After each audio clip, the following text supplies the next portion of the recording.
Hola amigos, ¿cómo están? Transmitiendo. Hoy vamos a hablar de sexualidad humana, un tema muy importante, un tema fundamental. Me da mucho gusto recibirlos aquí en mi espacio, en mi biblioteca, con todo el cariño y el corazón, como todos los días. El tema de la sexualidad es un tema muy fundamental, porque la sexualidad forma parte de nuestro día a día, es algo cotidiano. Y hay una historia atrás de la sexualidad, y debemos conocerla. Mi prioridad es entender que los cambios que ha traído la posmodernidad, los cambios del modernismo o del posmodernismo, no están muy bien reflejados, muy bien entendidos, sobre todo en las nuevas generaciones. Ha sido una lucha muy larga y un proceso de muchos siglos, milenios, llegar a la comprensión de lo que son las libertades sexuales, llegar a la comprensión de qué es lo que es en la posmodernidad la sexualidad. Para poderlo entender mejor, sería conveniente revisar la historia de la humanidad. La sexualidad ha sido vista en cada periodo de la historia de manera muy diferente. Cada sociedad, cada cultura le dio un manejo distinto. Las sociedades antiguas, como los egipcios, como los mayas, pensaban que la sexualidad era un don de Dios. Pensaban que la sexualidad era divina, era una característica de Dios. El acto de crear seres humanos es lo que está atrás de la sexualidad. Cuando un niño nace, el hombre antiguo se cuestionaba acerca de las maravillas. Es algo natural, pero es maravilloso. Ver a tu hijo entre los brazos y poderlo acariciar y mecer fascinaba a las sociedades antiguas. Por lo tanto, siempre hubo dioses y diosas de la sexualidad. Y estos dioses y diosas del acto generacional, del acto creativo, del nacimiento, eran importantes en estas sociedades. Siempre fue algo muy importante. Hay una idea central en los panteones antiguos desde el Paleolítico, hace 20.000 años. Las primeras estatuillas que se hicieron de arcilla o en la piedra fueron de diosas madres como la Venus de Willendorf, por ejemplo, la Venus de Lespoix, la Venus, esta idea de la Venus, una mujer amamantando, una mujer embarazada, es una idea muy antigua de todas las sociedades, pero se ve este acto del dar la luz, dar la vida, dar el nacimiento, se ve con mucho respeto, se ve con mucha trascendencia. A las madres se les adora, se adora su vientre y se les sacraliza desde la más remota antigüedad. Después del Paleolítico, ya en el Neolítico, hace unos 10.000 años para acá, hubo muchas divinidades asociadas a la agricultura. La agricultura está muy relacionada con el nacimiento y con las Venus, con las diosas madres. Por ejemplo, para los aztecas, la diosa madre era Coatlicue, la madre de los dioses. Y tiene un lado de vida y un lado de muerte. La madre da la vida, pero a veces la pierde en el acto del nacimiento. Hay que considerar que en las sociedades antiguas el índice de madres que morían en el parto era altísimo. Estamos hablando de 2 de cada 10. Y esto impresionaba mucho a los pueblos de la antigüedad, porque cada vez que una mujer paría, se la estaba jugando. Su vida estaba en prenda. El nivel de mortandad en Egipto, en Grecia, en la Roma antigua, en China antigua, en India antigua, en el México prehispánico era tan enorme que, por ejemplo, en la mitología de los nahuas había un lugar especial en el cielo al que iban las mujeres que morían en el parto. Eran consideradas guerreras, eran hacedoras de vida, hacedoras de luz, y su acto, el acto de parir, era considerado sagrado. Esta idea de las diosas madres que muestran sus frutos en los brazos, la tenemos mucho en el arte de la antigüedad. En el antiguo Egipto, la diosa madre era Isis. Isis era la madre del dios Horus, un niño pequeñito, un niño dios. De hecho, la iconografía de Isis después fue prestada a la Virgen María, la madre de Jesucristo. Es en realidad en Alejandría, en el año 450, 480 después de Cristo, cuando surge la iconografía de María, establecida ya como una diosa madre, como una madre de culto, como una madre sagrada, la madre de Jesús y la madre de todos nosotros, la madre de la vida, la madre de los cristianos. Este es un elemento sagrado que siempre estaba en los altares de los últimos 20.000 años, en el Paleolítico, en el Neolítico. Este culto a María, en realidad es el culto a la Madre Tierra, es el culto a la Madre Divina del ser humano, y es el culto a todas las madres, porque nuestra Madre, la que nos dio la vida, también es un ser sagrado, al menos para los hijos. Así es considerado. La sexualidad, por lo tanto, siempre ha estado imbuida de religiosidad. Entonces no es extraño que la religión haya intervenido para forjar una idea de la sexualidad. La religión siempre se ha metido con la sexualidad, porque desde el origen mismo, hace 10, 20.000 años, el hombre asombrado por el hecho de la procreación, siempre consideró que el acto de nacer era algo sagrado, igual que el acto de morir. Son momentos de mucha sacralización. En todas las religiones hay diosas y dioses de la sexualidad. Entre los antiguos mayas, por ejemplo, los grandes sacerdotes y los grandes políticos, los jerarcas del poder, en el mundo maya, utilizaban su pene y lo sangraban porque consideraban que en el momento que la sangre del pene caía sobre la tierra, se abría en la tierra un surco de fertilidad. Era algo que se hizo siempre en Mesoamérica. Los emperadores, incluyendo Moctezuma, los señores de Anáhuac, los tlatoanis divinos del mundo azteca, también tenían estos dones de procreación sagrada. Eran una de sus funciones religiosas. Lastimar su pene para provocar que cayera una gota de sangre, que era considerada una sangre de fertilización de la madre tierra. Esto se hacía en el mes de febrero para garantizar que las cosechas del verano serían abundantes. Era parte de las obligaciones de un tlatoani, de un gran jerarca religioso.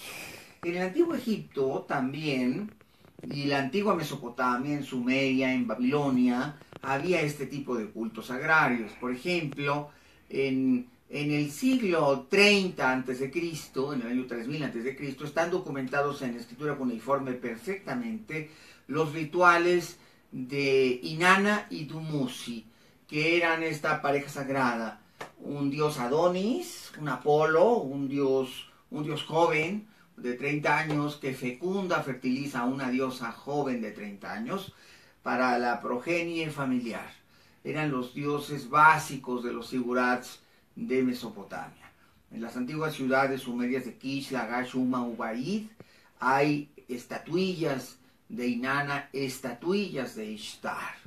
En China, la concepción de la fertilidad, de la dualidad, la sexualidad está representado por dos conceptos filosóficos que vienen del Tao, el yin y el yang, el principio masculino y el principio femenino, que cuando giran uno en torno al otro, crean la procreación eterna, la procreación divina, el equilibrio del universo, y sobre todo generan la permanencia de la especie humana sobre la tierra a través de la sexualidad.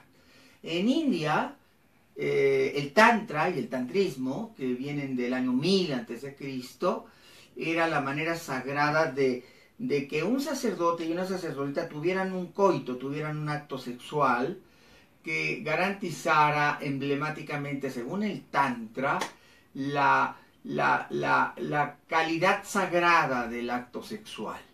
Entendido como un don de Dios que se ejerce o debe ejercerse con respeto. Por eso es que la sexualidad quedó tabuada. Dice Sigmund Freud en Tótem y Tabú que tabuar es preservar. Tabuar es prohibir el mal uso de la sexualidad. Y entonces, evidentemente, las religiones del libro, el judaísmo, el islam y el cristianismo han establecido tremendos tabúes sexuales.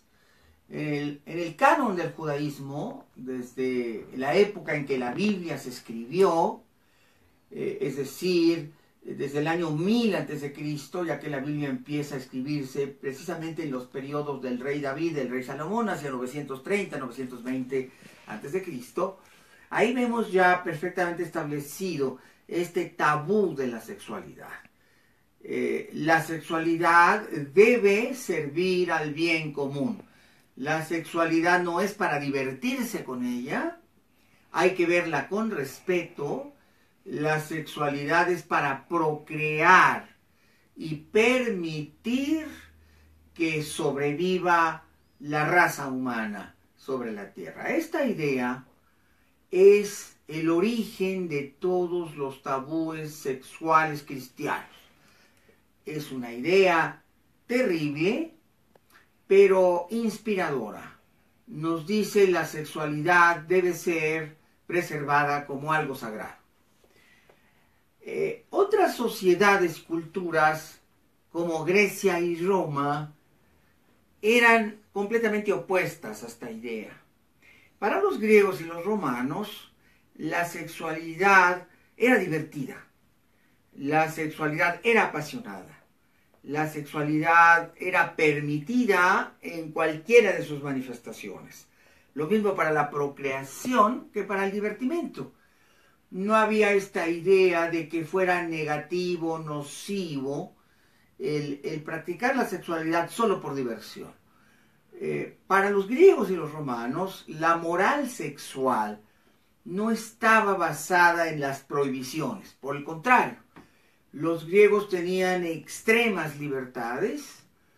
Quizá nuestra visión sexual de la posmodernidad se refleja en la de los griegos y los romanos. Para los griegos todo estaba permitido. Las orgías no eran algo negativo, sino que las orgías ocurrían en los templos. En el mundo de Orfeo, es decir, en el siglo IV y V a.C., los griegos concibieron una sexualidad muy relajada, muy poco discriminante. Se permitía relaciones sexuales entre mujeres, se permitían relaciones sexuales entre hombres, se permitían relaciones sexuales entre hombres y mujeres, se permitían todas las formas y todas las gamas posibles de la sexualidad.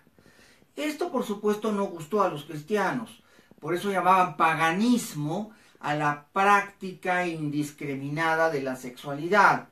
Para los griegos y los romanos, la sexualidad no tenía restricción prácticamente ninguna, sino que se consideraba inclusive que el dios Dionisio, el dios Baco, el dios del vino, y los dioses eróticos, como por ejemplo el mundo sexual de los romanos era muy rico en divinidades eróticas. Además de Dionisio, además que era el dios del vino y del divertimento del vino, había muchas otras divinidades. Estaba la diosa Demeter o la diosa Afrodita. Ambas diosas estaban muy vinculadas a los aspectos sexuales. Y una diosa muy importante de la sexualidad libre era la diosa Cibeles. Nosotros tenemos aquí en la Ciudad de México una Cibeles, una diosa cuyo carro van arrastrado por dos leones. La diosa Cibeles estaba relacionado con los cultos de la fertilidad. Una fertilidad sexual absolutamente libre. en donde podían tener en orgías sagradas relaciones muchos individuos, sin importar su orientación sexual. Habría heterosexualidad, habría bisexualidad, habría homosexualidad. Esta diosa era particularmente protectora de la libre sexualidad. Afrodita era la diosa sexual por excelencia, fue llamada Venus entre los romanos, y lo que puede decirse del mundo romano es que se permitían cosas que inclusive hoy se consideran antinaturales, como por ejemplo, era muy común que los emperadores romanos tuvieran albercas llenos de niños con los que practicaban relaciones sexuales que hoy se considerarían completamente amorales o inmorales y prohibidas, y que son relacionadas con un delito sexual que se identifica como la pederastia. Sin embargo, para los pueblos antiguos, la sexualidad en el mundo grecorromano y mediterráneo era absolutamente libre. Igual pasaba con los pueblos nórdicos. Los celtas tenían todo tipo de prácticas sexuales.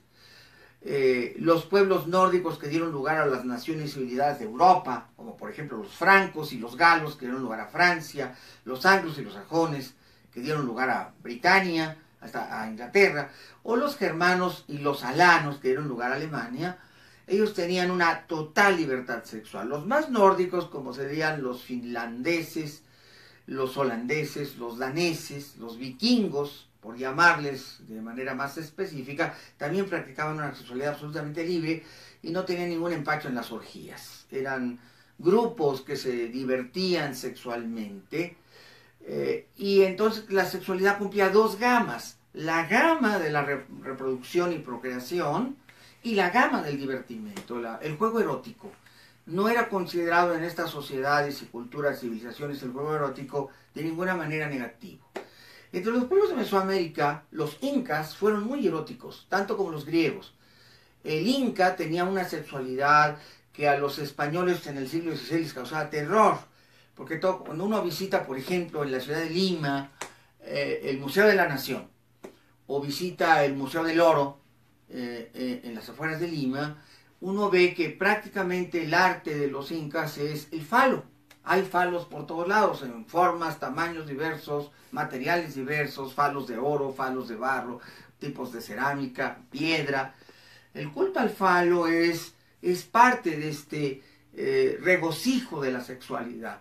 Es impresionante la manera como los incas y otras culturas peruanas, los chimúes, por ejemplo, durante México y Perú se parecen mucho. Entre las sociedades incaicas hay 3000 años de historia continua, 3000 años de civilizaciones unas sobre las otras. Los chimúes pertenecen a un contexto anterior a los incas, los nazcas mucho más anterior, y hay una continuidad de civilizaciones y de grupos, pero en todos ellos la sexualidad tenía como que estas características de mucha libertad.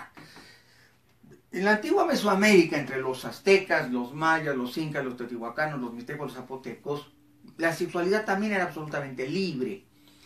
Hernán Cortés se quedó paralizado de terror cuando un príncipe mexica, cuando entra a Tenochtitlan, y en su calidad de anfitrión, ya que lo había comisionado, se llamaba Tonetzin, y Tonetzin era un hombre muy venerable, era el mayordomo del Palacio Real de Moctezuma, y Tonetzin le dice a Hernán Cortés: el emperador quiere que la pasen muy bien, los ha halagado con manjares, les ha servido lo mejor de su mesa, pero ahora llegó la hora de divertirse sexualmente.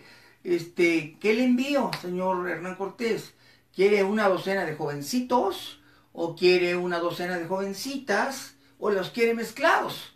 Y obviamente pues Cortés reaccionó de manera muy violenta, diciendo que él no practicaba la sodomía y que eso era aberrante. Entonces ahí vemos el encuentro de los dos mundos, de las dos visiones, de las dos culturas. Europa y España vienen de un modelo represivo de la sexualidad y muy réprobo de las costumbres antiguas. Para el cristianismo, el paganismo era algo que debía ser superado. Entonces en el siglo VI, VII, VIII, el derecho canónico la estructura eclesiástica reprimieron la sexualidad como algo antinatural. Prohibieron la sodomía, que era la práctica sexual no autorizada, la práctica que se tenía en libertad. Es decir, consideraron que solamente la sexualidad entre un hombre y una mujer era correcta ante los ojos de Dios y que todas las demás actividades en torno a la sexualidad eran sodomías. Las sodomías eran prácticas incorrectas e inmorales que lastimaban a la divinidad y que eran perseguidas por la fe cristiana. Esto lleva a la Europa medieval, en donde la sexualidad fue algo muy triste. La sexualidad se convirtió en una experiencia muy prohibida. Se crearon muchos candados. Cuando iban a las cruzadas en el siglo XII, los grandes caballeros crearon los cinturones de castidad para sus mujeres, para que estos no los deshonraran. La fidelidad de la mujer se cuidaba celosamente, su virginidad era un requisito, todo estaba prohibido, la moral impelía a una sexualidad restringida y fue un modelo muy deficiente que llevó a grandes problemas de la salud social. La sexualidad era algo clandestino, se descubrieron cosas terribles en los monasterios, hay osarios de niños que nacían en los conventos de monjas, y eso nos habla pues de una doble moral, de una doble vida y de un modelo de sexualidad muy decrépito, decadente, excesivo y amoral, porque al fin y al cabo las actividades sexuales clandestinamente se ejercían porque es un apetito. Se llegó a saber que la ciudad de Roma era la capital mundial de las prostitutas, porque había cientos de eclesiásticos que no tenían una mujer en su casa, que tenían que vivir en castidad en teoría, pero que al fin y al cabo consumían el producto. En el siglo hacia el año 1490, hay un reporte que nos dice que hay 5.000 prostitutas en Roma, que es el oficio más común entre las mujeres, y es que hay muchos hombres, cientos, miles de hombres, que no tienen mujer, y que todos tienen que consumir este producto. Entre los que consumían el producto estaban los propios religiosos, y muchos papas, pues sabemos que tenían hijos, como César Borgia y Lucrecia Borgia, que eran los hijos de Alejandro Borgia, del Papa Alejandro VI. Pero esto en realidad era parte del desorden represivo medieval, que empezó a cambiar a partir del siglo XVI, XVII, XVIII, y que finalmente desapareció este modelo represivo medieval con la Revolución Industrial, hasta el siglo XIX. Es cuando se generan una serie de nuevos pensamientos y nuevas libertades. Entre estos nuevos pensadores, libres pensadores, está Sigmund Freud. Sigmund Freud, hacia 1886, hace sus profundos estudios sobre sexualidad humana.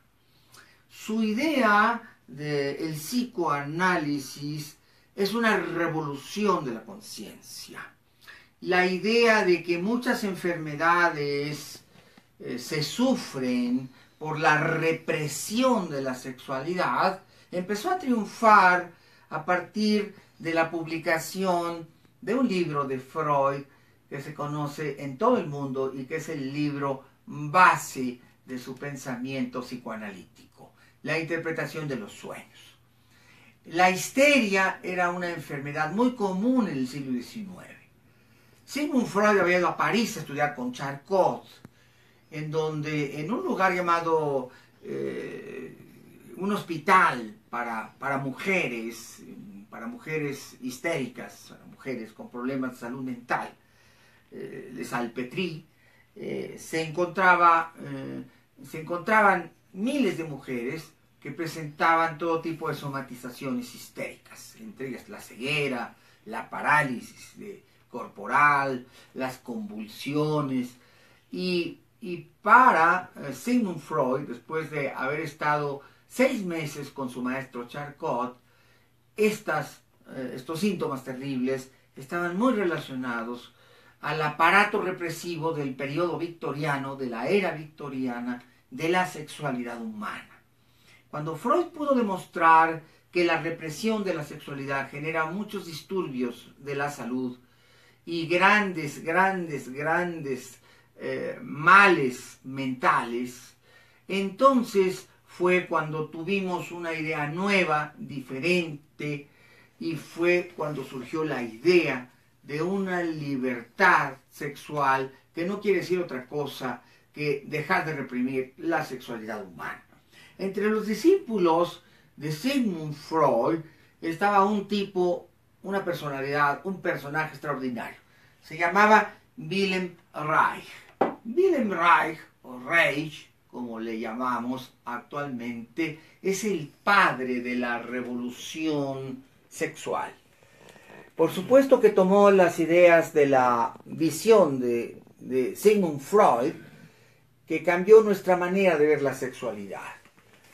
Sigmund Freud nos dijo que nuestra sexualidad era esencial para nuestra salud, que la práctica de la sexualidad, lejos de ser amoral o lejos de ser inmoral, es simple y sencillamente una necesidad humana, como comer, una sexualidad humana como dormir, una necesidad humana como beber agua, como respirar el oxígeno, y que todas las cargas impuestas a la sexualidad por este exceso moralista, por interpretaciones sociales o de carácter religioso del pasado, debía quedar atrás. Wilhelm Reich escribió este libro que se llama La Revolución Sexual. Este gran libro cambió la visión del mundo sobre la sexualidad humana. Reich escribió muchos libros que sería conveniente revisar. Entre los libros de Wilhelm Reich hay otro que es extraordinario y que se llama La función del orgasmo. Aquí tengo una extraordinaria edición de la editorial Paidós, de la biblioteca Paidós de psicología. Y Wilhelm Reich, en este libro, La función del orgasmo, nos dice que el orgasmo es una de las grandes fuentes de placer del ser humano. Sirve para procrear porque la naturaleza se encargó de que el acto sexual fuera sumamente festejoso, muy placentero, para que fuera atractivo al hombre y a la mujer, y así se reprodujera la especie sin problemas. Las ideas de Reich y de Sigmund Freud cambiaron el pensamiento del siglo XX. La publicación del libro básico de Sigmund Freud, La interpretación de los sueños, donde él habla de los sueños eróticos y de la función de los sueños eróticos, nos habla de que los seres humanos, mientras más reprimidos, más compulsivamente buscamos la sexualidad. También se nos habla de todos los trastornos o todas las enfermedades de la sexualidad humana. Nos habla, por ejemplo, de la linfomanía, nos habla, por ejemplo, del hedonismo, que puede llegar hasta la adicción a la sexualidad. La adicción al placer sexual, que como toda adicción, es disfuncional. La sexualidad humana debe ser sumamente funcional. Wilhelm Reich tuvo muchos discípulos, entre ellos, por supuesto, está Alexander Lowen. Aquí hay un libro de Amor y Orgasmo, una de las grandes obras de Lowen. Y aquí hay otro segundo libro de Lowen, El amor, el sexo y la salud del corazón.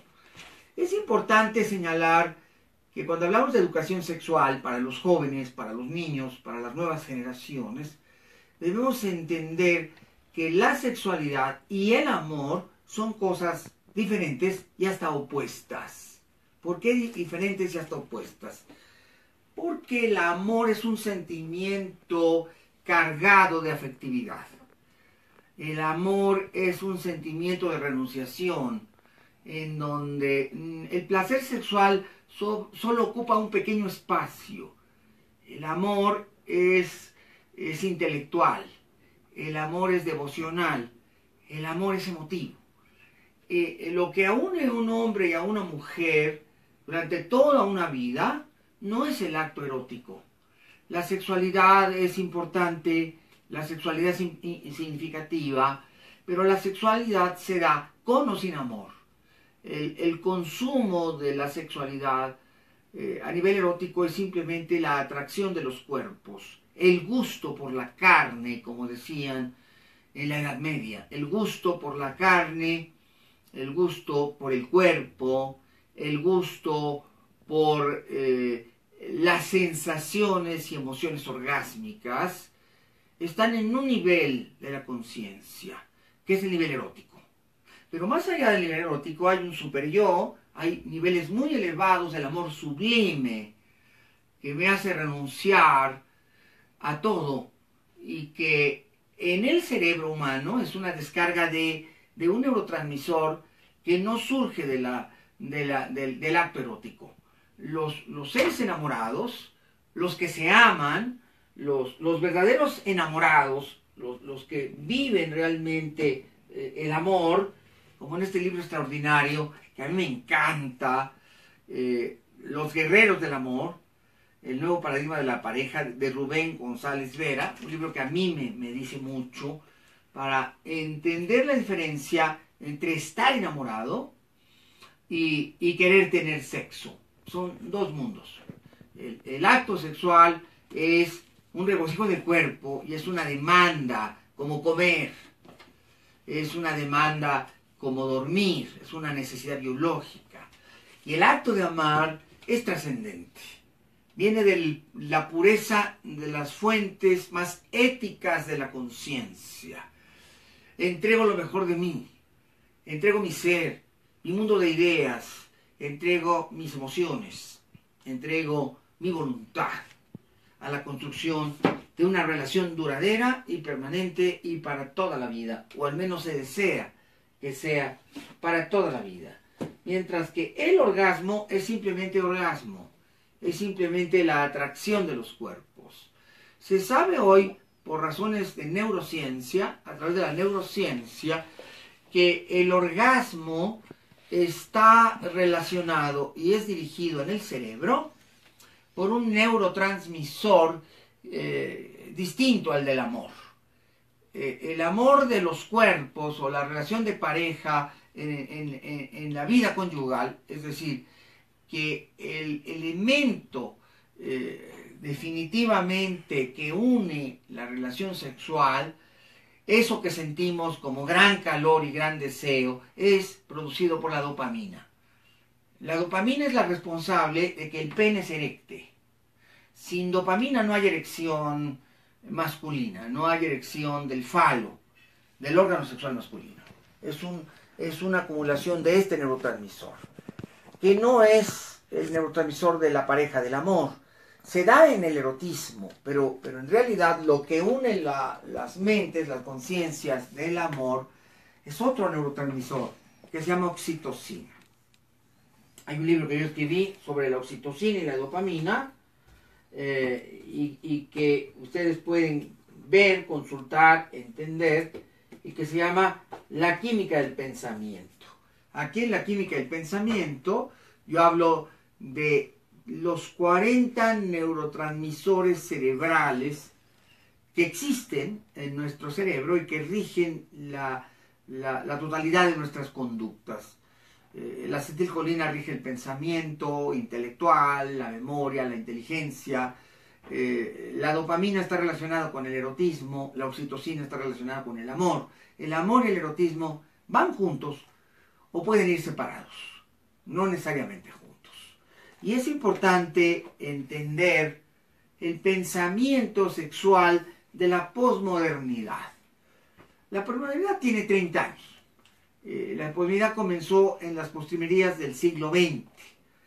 El pensamiento posmoderno se caracteriza porque es un pensamiento relajado con relación a el tema de la sexualidad. Ya no ofende, ya no molesta a nadie el que haya diferentes tendencias o prácticas sexuales. A nadie ofende que haya bisexualidad, que haya homosexualidad, que haya heterosexualidad. Se considera en la posmodernidad, volviendo un poco al periodo de los griegos, un poquito a algunos elementos del Renacimiento, en donde también se vivió esta experiencia de libertad, que realmente la sexualidad humana es libre y soberana de aquel que la ejerce. Claro que hay restricciones que deben ser muy bien entendidas. Por ejemplo, la sexualidad es un acto libre en cuanto haya voluntad y capacidad de ambos por ejercerla. Cuando se vulneran, por ejemplo, los derechos de los niños en la pederastia, se considera no solamente contra natura, no solamente algo terrible, no solamente algo disfuncional y sumamente dañino, sino que se considera indigno, intolerado. Es algo restringido, es algo que ofende, que lastima y que daña al ser humano. Y no se puede permitir. Esos son límites bien establecidos. Pero cuando se trata de adultos en plenitud de derechos sexuales y en plenitud de libertades, el ejercicio de la sexualidad es sano y debe ser libre. Ese es el pensamiento posmoderno y eso es una gran lucha de muchísimos siglos, de muchísimos intelectuales, de muchísimos artistas, de muchísimos científicos, biólogos, psicólogos, psiquiatras, que después de tantos siglos ha logrado generar una nueva visión sobre nuestra sexualidad. Sin embargo, la posmodernidad ha caído en excesos, la posmodernidad ha caído en riesgos. La posmodernidad es ahora una nueva amenaza en cuanto a la libre sexualidad. Esta enorme cantidad de sitios en Internet, excesiva, esta difusión masiva de la sexualidad desde el punto de vista de lucro, nos debe poner en alerta. Forma abusiva y abusadora y excesiva, en donde la sexualidad es exhibida de manera tan irreverente como en el caso de la pornografía, debe ser entendida. Hoy en el mundo se supone que hay más de 200 millones de adictos a la pornografía y se convierte esto en un riesgo nuevo. Es buena la libertad posmoderna de la sexualidad, que sea un acto libre y que estén exonerados de castigo, de culpa, de violencia, quienes practiquen en ejercicio total su libertad sexual. Esto es algo muy respetable. Pero ahora la difusión masiva de cintas, de videos, debe ser, por lo menos, en el hogar, con criterio. Los padres deben entender que estos materiales, en el caso de los niños muy pequeños, sí pueden dañar y sí pueden afectar y sí pueden ser peligrosos para el desarrollo sano de la sexualidad. Es importante que los padres sean vigilantes de lo que está pasando en sus hogares, sin caer en el chauvinismo, en los excesos, en el exceso de precauciones. Sí es importante que los padres se informen. Los temas de sexualidad a nivel de papá y mamá son muy escasos. Existen grandes planteamientos de la libertad sexual, grandes planteamientos que deben conocer los padres. Y existen grandes autores, existen grandes medios, instrumentos para llevar a nuestros hijos el tema de la sexualidad sin que resulte grotesco, sin que resulte maníaco, sin que resulte disfuncional.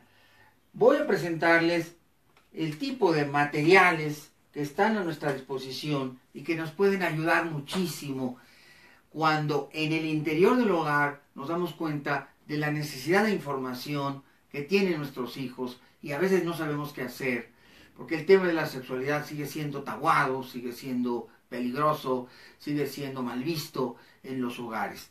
Y esto evidentemente no es sano para nuestra juventud. Aquí hay un libro, Editorial Océano, que es una de las maravillas de las que podemos disponer. Se llama Guía de Sexualidad para Jóvenes. Todo lo que necesitas saber acerca de los temas de sexualidad que más te interesa y preocupa.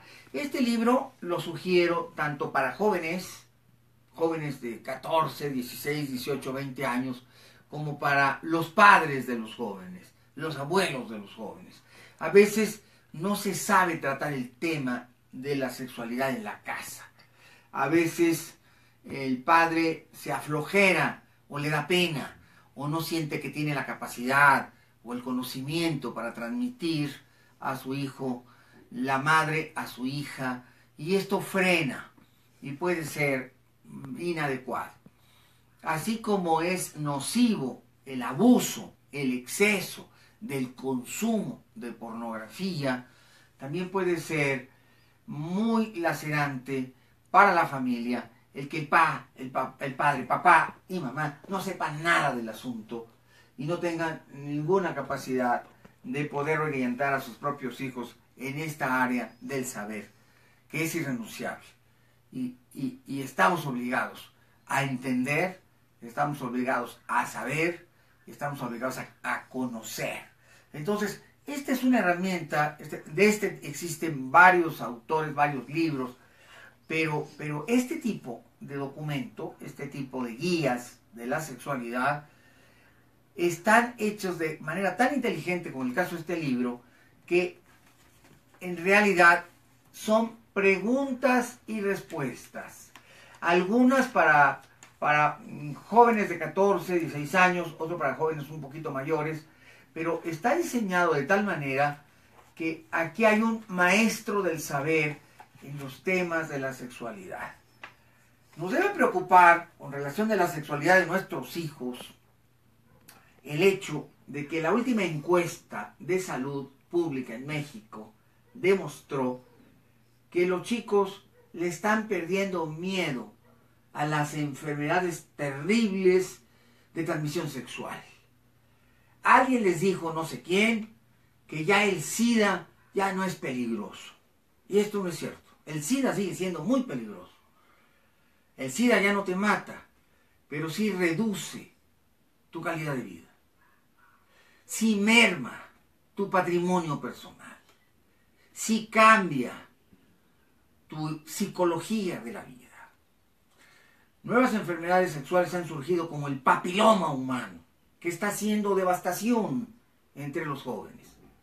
Yo por eso elegí este tema para disertarlo en el programa de hoy.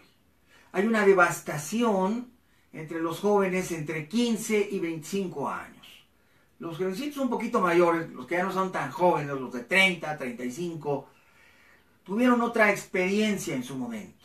Se dieron cuenta de los riesgos y verdaderos peligros de no usar protección en sus relaciones sexuales. Algunos cayeron en la promiscuidad, pero se protegieron. Utilizaron el condón, la bolsita esa de plástico que genera quizá menos placer en el coito, pero más seguridad en la vida.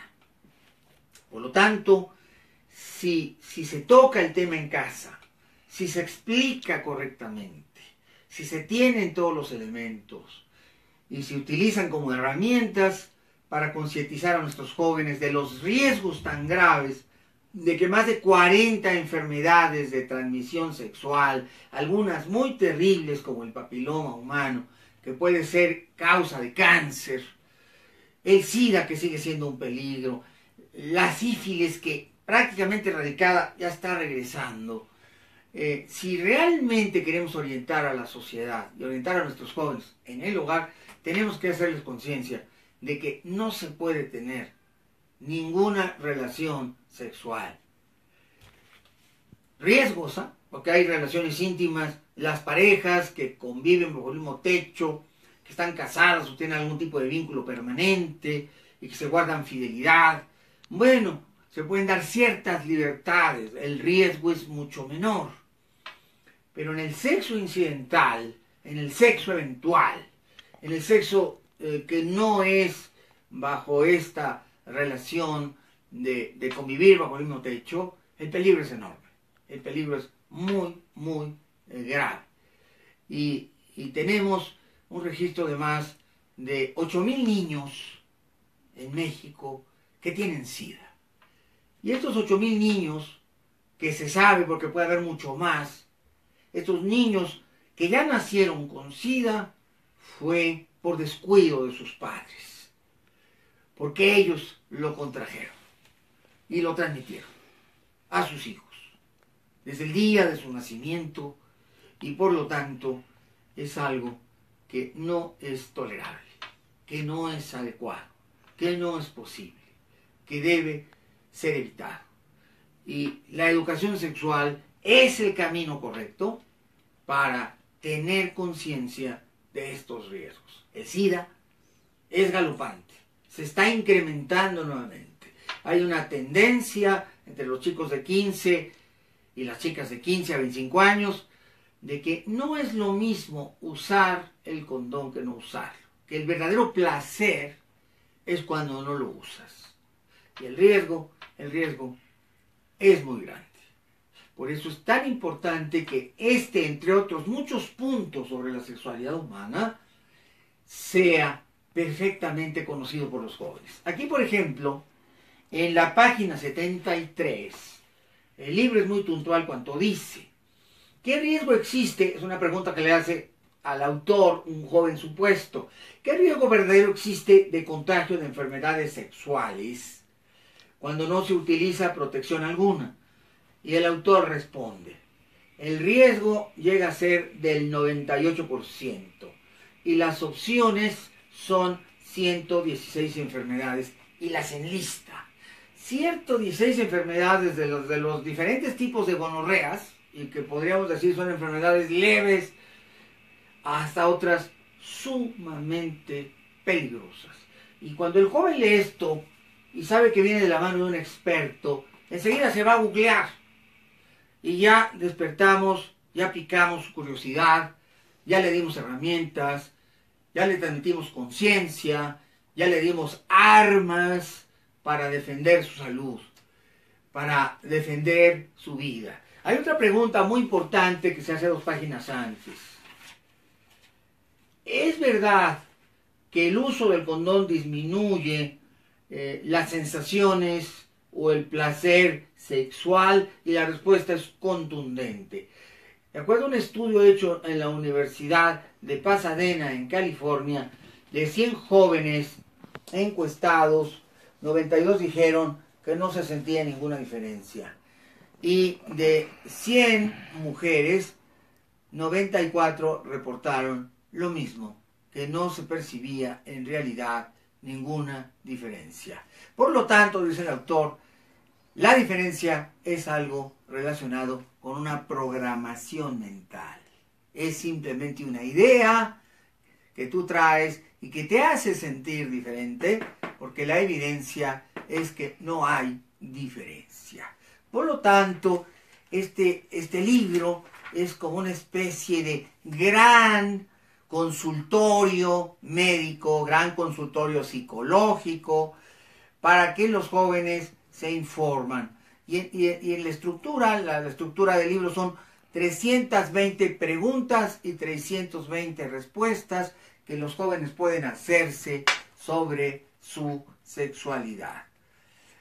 Desde por qué, cómo se puede evitar un embarazo no deseado, hasta cómo se puede evitar una enfermedad, o hasta sensaciones que puede tener un joven, una joven, inclusive para aumentar su erotismo, inclusive para sentir más placer, o simple y sencillamente para compartir su orgasmo, porque esto puede llamar la atención. Dice, los estudios clínicos de la Universidad de Washington en San Luis demostraron que el 99% de los hombres alcanzan el orgasmo en el acto sexual, pero solamente el 21% de las mujeres, ya que los hombres no se centran en el enfoque de satisfacerse como pareja, sino que el varón se enfoca en el hecho de satisfacerse a él mismo sin tomar en consideración lo que le ocurre a su pareja. Y esto puede ser causa de desavenencia sexual, de divorcio, en fin. En realidad el tema de la sexualidad lo debemos tomar con gran seriedad. Existen muchos libros. Aquí hay otra guía sexual para adolescentes, publicado por la editorial Atlántida. Uno puede ir al mercado de libros, uno puede ir a las grandes librerías a ver que estos libros existen. Hay una gran gama, hay más de 200 libros impresos. Lo que necesitamos es menos apatía, lo que necesitamos es más compromiso de los padres, lo que necesitamos es una nueva cultura de conciencia, de mejor conciencia sobre la sexualidad humana. Estas guías existen, no tienen precios caros. Este libro cuesta, comprado recientemente, 215 pesos. Cualquiera puede comprar un libro de 215 pesos, que además está lleno de fotografías, de diagramas, inteligentemente estructurado por especialistas, que toma todos los temas, desde cómo son los órganos genitales, cuál es el proceso fisiológico, cuáles pueden ser las causas de disfunción eréctil, cuáles pueden ser las causas de otros problemas relacionados con la sexualidad, el cómo realmente interesarte por satisfacer a tu pareja, entregarte sexualmente, el qué productos, por ejemplo, naturales, aquí se afirma, y es verdad, en estudios recientes en la Universidad de San Luis, se descubre que el más grande de los afrodisíacos es la sandía. Esas sandías que pintaba Frida Kahlo, que cuando llegas a la Casa Azul, lo primero que ves cuando entras a la Casa Azul, el Museo Casa de Frida Kahlo y Diego Rivera, lo primero que ves cuando llegas son las sandías de Frida, varios cuadros de sandías, que fueron su obra casi póstuma, que fue lo último que pintó. Estas sandías que después retomó Tamayo, que han retomado todos los grandes pintores mexicanos, son grandes afrodisíacos. Todos los tipos, todo lo que quieras saber sobre sexualidad existe en estos libros. También la fresa y el chocolate es clásico para entender los afrodisíacos humanos. Y estos libros son muy económicos. Este gran libro, por ejemplo, cuesta 185 pesos. O sea que por 185 pesos te puedes evitar una enfermedad terrible que pueda ponerle freno a tu felicidad y a tu alegría. De estos libros tan baratos y tan cómodos, existen tantos. Aquí hay otro libro que recomiendo mucho, de editorial Pax México, una editorial muy comprometida con el desarrollo humano. Este libro extraordinario que se llama Salud y Sexualidad en la Adolescencia y en la Juventud, de Anameli Monroy. Un gran libro que también alcanza los objetivos deseados de comunicar a los padres, a los jóvenes, las ideas básicas sobre lo que es la sexualidad, la neurofisiología de la sexualidad, pero también los tips de qué es riesgoso, cómo evitar hacernos adictos al internet, a la pornografía, por qué la pornografía puede ser dañina para nuestra integración como personalidades, por qué la pornografía abusiva o excedida o excesiva puede ir deformando nuestras mentes. Todo esto está tratado en estos libros. Y existen este otro tipo de libros, mucho más profundos, un poquito más caros, mucho más informados, ya para especialistas, para aquellos que tengan mayor interés y que quieran realmente, pues, sumergirse en el tema de la sexualidad humana. Este libro extraordinario de sexualidad humana de Iván Arango de Montis, que se llama Manual Moderno, un libro que yo recomiendo inmensamente para el que quiera pasar más allá de lo básico, para el que quiera ir un poquito más a la exploración de la libido, a la exploración del erotismo, a la explicación de cuáles son las necesidades en los seres humanos, de la expresión de la sexualidad, por qué caemos en problemas mentales cuando nos neurotizamos, cuando la práctica de la sexualidad no es adecuada. Entender tantas cosas y tan importantes para que nuestra vida surja y hay un entendimiento pleno, completo de lo que es la sexualidad humana. Aquí tenemos este otro libro y este otro que me encanta.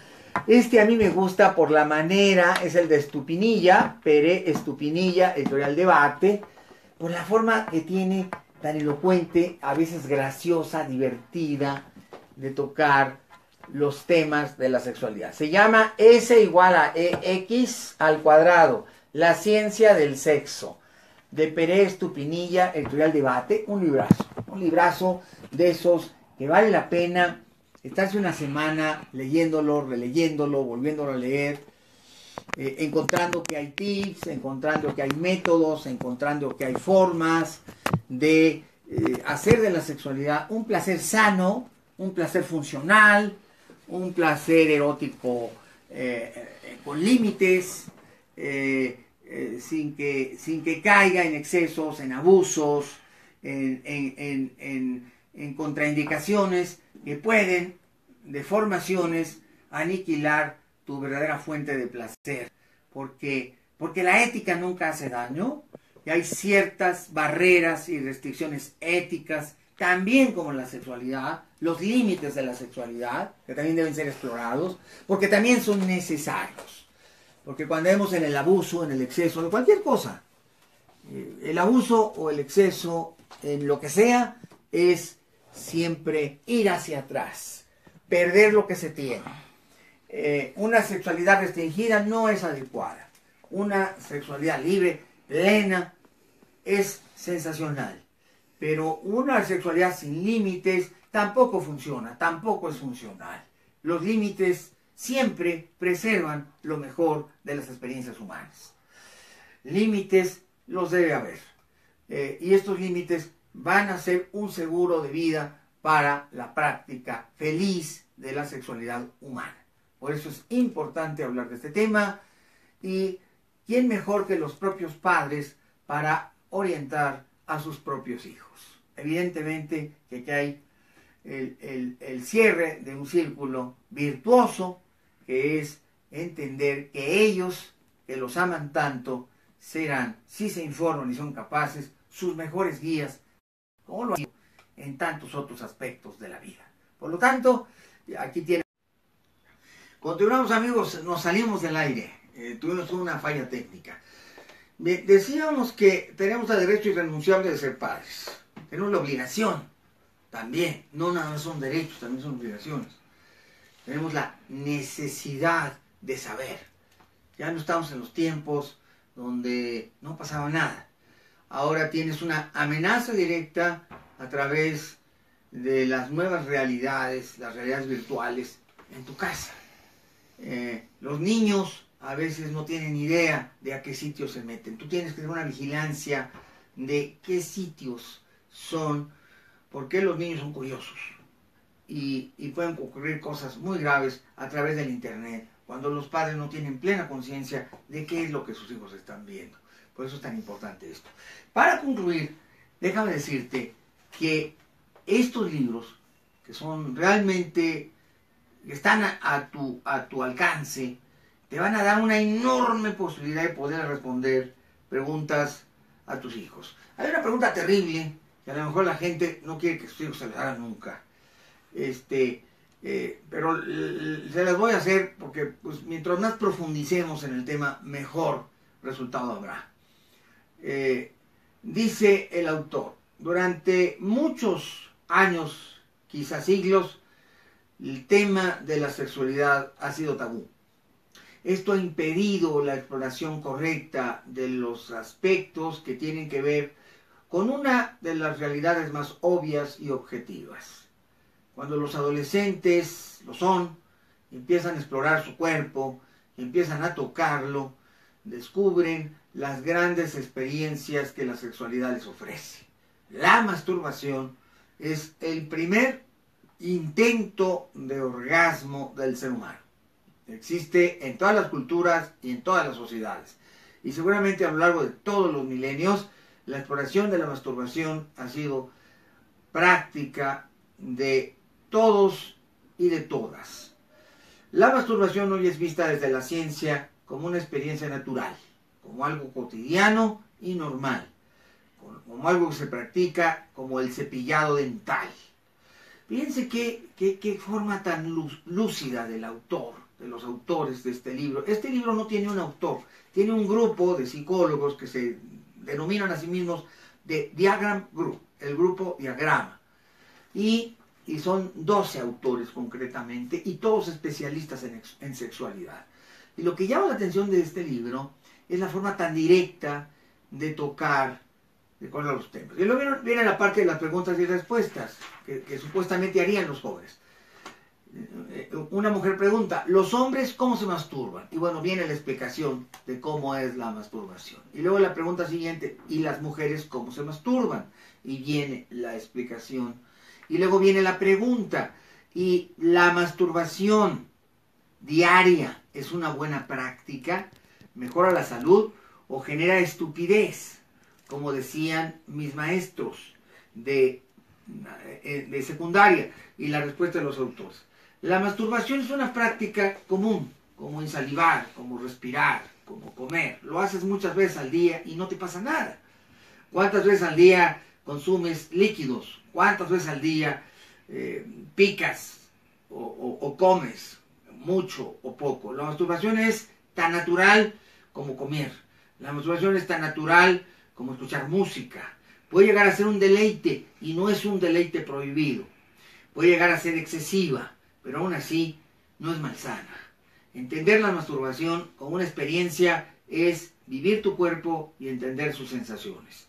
Tu cuerpo tiene la capacidad de la masturbación como otras experiencias placenteras. Cuando se abusa de cualquier cosa, como con la masturbación o cualquier otra cosa, se puede generar un displacer en lugar de un pleno placer. Por lo tanto, es el abuso el único límite, y este abuso en realidad es una decisión personal. Bueno, pues evidentemente que estos temas todavía son en el seno de la familia mexicana tabú. Todavía generan escozor. A los papás se les pone la piel chinita, las mamás no se voltean para el otro lado, pero ¿quién mejor que tú para llevar de la mano a los pequeños que vienen por ahí y que van a tener el descubrimiento de este mundo erótico, con todo su significado, con los enormes riesgos, como cuáles, por ejemplo, cuando hay demasiada represión en el hogar, cuando las niñas no tienen un padre afectuoso, cuando hay una cercanía entre el papá y la niña, entonces el despertar erótico de la niña es volcado hacia una búsqueda de satisfacción, de la fuerza sexual, de la libido sexual masculina, y entonces el hecho de reprimir la sexualidad, lejos de ayudar, lejos de beneficiar, perjudica. Por lo tanto, abrir estos temas, tocarlos libremente, entender que es algo natural, es básico para una familia. A veces los padres no se atreven, a veces les da miedo. Bueno, pues existen ahora tantas herramientas, terapias, grupos, asociaciones, documentos, hay tantas formas de allegar las herramientas que el límite, definitivamente el límite, es tu imaginación. Y con esto yo cierro el tema de hoy. Hay muchas preguntas, yo les agradezco su presencia, sus corazoncitos, los deditos. No le tengan miedo a estos temas, no le tengan miedo a comentarlos en casa, no le tengan miedo a hablar de estas cosas, no le tengan miedo a saber. Cuando los niños, los jóvenes exploran su cuerpo, consideren que la exploración, el conocimiento, puede ser orientado hacia lo mejor. Y lo mejor es la información adecuada, información de fuentes confiables, información certera, que realmente despeje las dudas y no que cree más conflictos. Bien, y hay muchas otras cosas que vamos a seguir tratando en estos programas, muchos temas que vamos a ver en estos programas. Vamos a seguir hablando de muchísimas cosas en este que es el canal de tu amigo el doctor Pepe Cruz.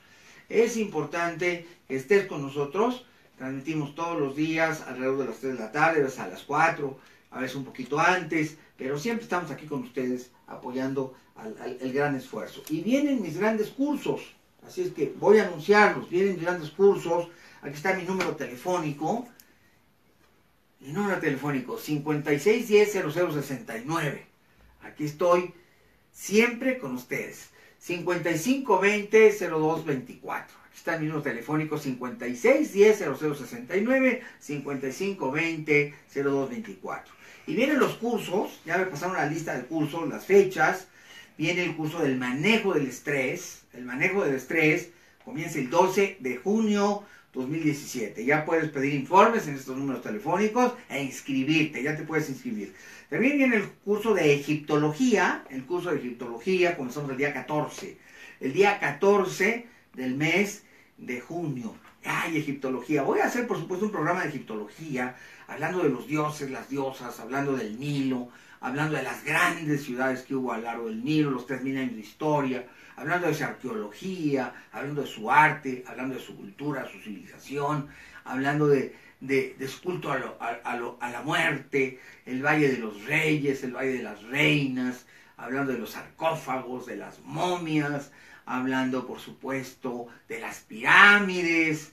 La egiptología es algo extraordinario. Vamos a hablar de la escritura, de cómo se escribe la lengua egipcia. Bueno, es algo que a mí me da mucho placer y doy mi curso de egiptología 2 o 3 veces al año. Así es que si tú estás interesado en conocer acerca del mundo de la egiptología, pide informes a estos números telefónicos 5610-0069 y 5520-0224. ¿Qué más cursos voy a dar? Bueno, voy a hacer el curso de lectura veloz, el curso de lectura veloz, el curso de lectura acelerada, que comienza el día 16 de junio. Son 4 sesiones, el curso de lectura veloz.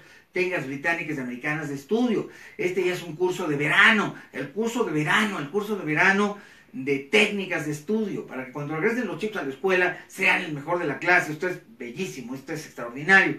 Ahí vemos el cerebro, los sistemas de memoria, los sistemas de inteligencia, la capacidad de aprender más rápido, de aprender mejor, el desarrollo de las habilidades del pensamiento, los mapas mentales de Tony Buzan. Bueno, un curso extraordinario, un curso muy bello, y por supuesto que tú estás interesado y por supuesto que nos vas a llamar, porque el próximo día 16 vamos a comenzar el curso de aprendizaje acelerado, y esto obviamente se va a transformar en un curso de verano, el primero de mis cursos de verano, para que todos los chicos que ya están terminando la escuela, que están saliendo de vacaciones, puedan utilizar sus vacaciones, aprovechar sus vacaciones para obtener estas herramientas maravillosas que les van a permitir una lectura acelerada.